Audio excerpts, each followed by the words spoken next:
पूर्वकालीन समय में स्त्रियों को गायत्री का वेदों का अधिकार था, लेकिन बाद में जब स्मृतिकार पैदा हुए दूसरी सदी ईसा पूर्व के बाद, तब उन सब ने खंडन करना शुरू कर दिया। और उस खंडन की जो पुस्तकें लिखी गई, उन पुस्तकों को जो हमारे विद्वान जन है वो लेकर के पढ़ करके और बिना ज्ञान लगाए हुए, विवेक लगाए हुए, उन्होंने दूसरे को बताना शुरू कर दिया, प्रतिबंध लगाना शुरू कर दिया, बहुत कुछ करना शुरू कर दिया।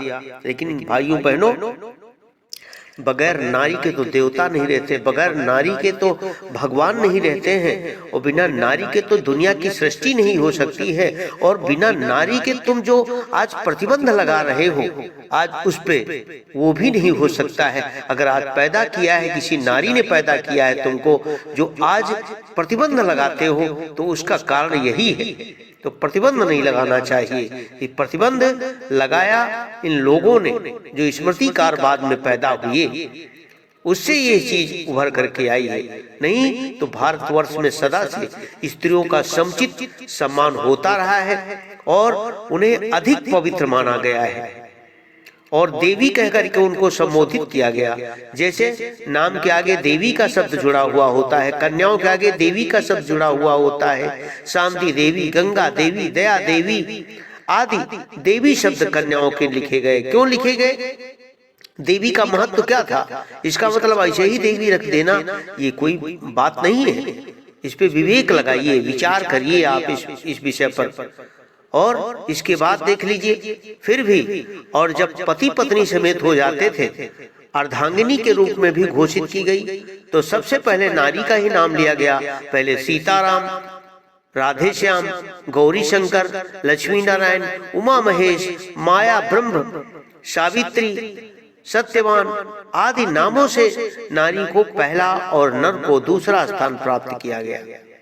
पवित्र, दया, करुणा, सेवा, सहानुभूति, स्नेह, वात्सल्य, उदारता, भक्ति भावना आदि गुणों में नर की अपेक्षा नारी को सभी विचारवानों ने बढ़ा चढ़ा करके माना है और सम्मान दिया है, वेदों में अधिकार दिया है। वेदों में अधिकार तो बात छोड़ दीजिए, अभी 1946 की बात है, बनारस के विश्वविद्यालय के जो मुख्य थे, जिनकी वजह से आज लोगों ने जाना है, पंडित मदन मोहन मालवीय जी ने क्या किया था? कल्याणी देवी का नाम आप सबने सुना होगा, और उनको उन्होंने वेद का अधिकार दिया था, पढ़ने का अधिकार दिया था। वहां पे लिखा हुआ, अगर आप नहीं मानते हो, आप बनारस विश्वविद्यालय में जाइए और वहां जाकर के पूछिए। ये घोषित किया पंडित मदन मोहन मालवीय ने, ये उनकी देन थी और पूर्व की तो देन थी ही और है और रही है। आप प्रमाण है इसका, और प्रमाण आप सुने, मैं आपको बताने के लिए इसीलिए ये वीडियो बनाया है। ऋग्वेद में 10वें मंडल के 85वें संपूर्ण मंत्रों के ऋषि का सूर्या, सावित्री और ऋषि का अर्थ होता है। निरुक्त में इस प्रकार किया है, ऋषि दर्शनात् स्तोमान दर्शरेति, ऋषियों मंत्र दृष्टा, अर्थात मंत्रों का दृष्टा, उनके रहस्यों को समझ करके प्रचार करने वाला ऋषि होता था, उसे कहा जाता था।